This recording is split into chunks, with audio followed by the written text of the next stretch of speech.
Nesane isikulu iqonde lento ngithethayo. Phakama msinyane.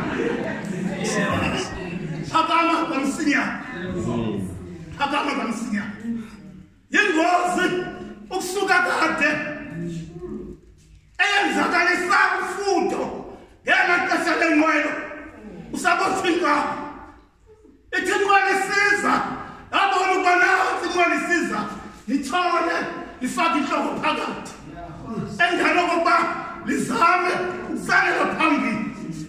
Kodwa ilifika ifili lenqwelo. Likhwele phezulu.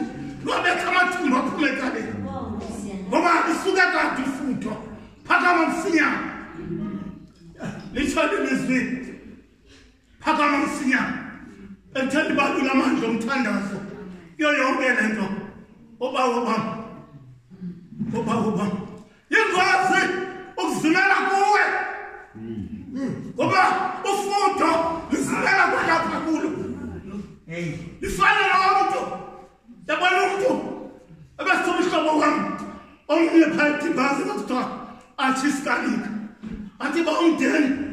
Umuntu inyama umqobo. Yona ingaqhithana zimbovana. Ngoba umuntu usazi ukugqiba umuntu. Lenyama umqolo iyaphela iminyaka noba mithathu ezinja zijijisana ngelithambo kodwa azifikelele kugqibeni. Phakama msinyane. Alilizwi ebekuthenja ngomvuli mandivule ngalo. Xa uthunyweyo ke ba ufuneka ukuba wenze laa nto beke ndathi xa uvula funeka uvule ume ekaleni. Ndizayibuyisela kumntu obendinikezele. Sayibuyisela bawo ngelizwi lithi phakama msinyane. Ezinye izindawo zizawuchazwa nguye. Andifuna okokuba ndiyisenge yonke le nibele. Vuma bawo ndizoshiya.